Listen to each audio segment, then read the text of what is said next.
Ya, untuk mengetahui perkembangan perdagangan komoditas, kami sudah terhubung bersama Nanang Wahyudin dari Valbury Asia Futures. Ya, Pak Nanang, seperti apa perkembangan dari perdagangan komoditas di akhir pekan ini? Bagaimana prospeknya untuk bulan April dibandingkan bulan Maret? Baik pemirsa, untuk prospek yang memasuki bulan April diperkirakan harga komoditas masih cenderung fluktuatif, khususnya dari harga emas setelah sempat di perdagangan sehari sebelumnya, tepatnya di perdagangan hari Rabu kemarin, tekanan dialami oleh emas sendiri tidak lepas karena masih dipengaruhi faktor dari kenaikan yield obligasi Amerika yang mencapai rekor tertingginya sejak Januari 2020, yaitu di 1,77%. Dan pada sesi perdagangan hari ini, yield obligasi Amerika mengalami penurunan koreksi, tepatnya di 1,7%, dan kemungkinan besar itu hanya sifatnya sementara, karena prospek pemulihan ekonomi di Amerika yang begitu agresif ataupun begitu cepat, baik dari serangkaian data ekonomi maupun paket stimulus yang dikeluarkan oleh Joe Biden sendiri masih memberi keuntungan bagi penguatan dolar, dan paling tidak imbasnya akan terkena kepada pergerakan harga emas itu sendiri. Walaupun potensi hari ini terlihat dari penutupan kemarin sempat didera aksi jual di 1670-an, pada akhirnya berhasil closing di atas 1707, dan ini membuka peluang sesi perdagangan di hari ini menjelang data November esok hari.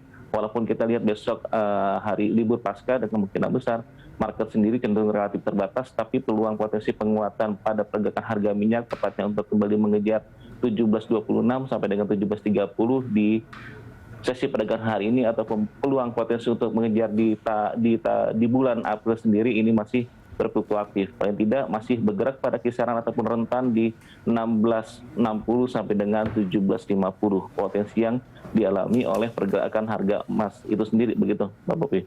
Baik, ini kondisi emas terus tertekan obligasi nih, seperti apa saran Anda bagi pelaku pasar saat ini? Baik, untuk saat ini mungkin kita lihat beberapa peluang ataupun potensi yang ada saat ini. Emas sudah memasuki zona area under value-nya dia, walaupun potensi tekanan masih tetap ada, perlu diperhatikan, perlu diwaspadai juga.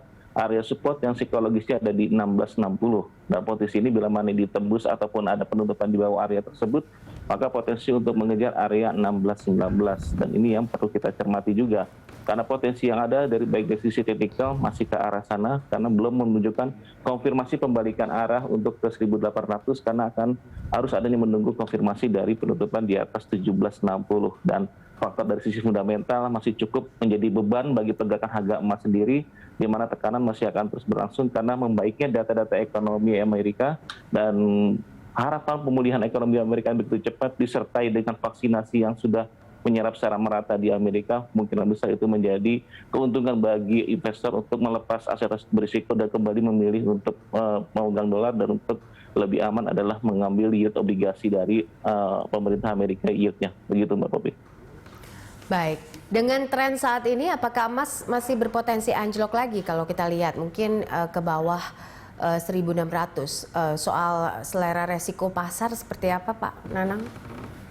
Baik, kita lihat bahwa potensi untuk bergerak di bawah 1600 itu tetap ada, karena kita lihat beberapa faktor yang kemungkinan besar akan terjadi di bulan April ini, baik dari nanti rapat kebijakan ataupun data November nanti yang akan dipublikasikan esok hari, bila mana ini data ini cukup baik, karena efek dari stimulus Amerika dari Joe Biden sendiri kemungkinan akan terrealisasi, dilihat dari sektor tenaga kerja, sektor dari sektor manufaktur, baik dari sektor jasa maupun dari sektor perumahan, maupun juga kita lihat dari pemesanan barang-barang jadi ataupun durable. Baik data ekonomi kemungkinan besar itu akan menguntungkan dolar, dan imbasnya adalah pergerakan harga emas sendiri akan berpotensi untuk mengejar ataupun bergerak di bawah 1600. Asumsi tersebut bisa terlihat dari beberapa faktor yang kemungkinan bisa menekan harga tersebut, karena dari sisi weekly dan bulanannya sendiri, dari sisi teknikal masih menunjukkan pola untuk mengejar bergerak di bawah 1600. Tepatnya mungkin kita perlu perhatikan adalah di area 1619, karena potensi tersebut akan mengejar ke area 1560, begitu Mbak Popi. Baik, Pak Nanang, terima kasih untuk analisanya. Pemirsa, analisa dari Nanang Wahyudin, Research and Education Coordinator Valbury Asia Futures. Selamat sore.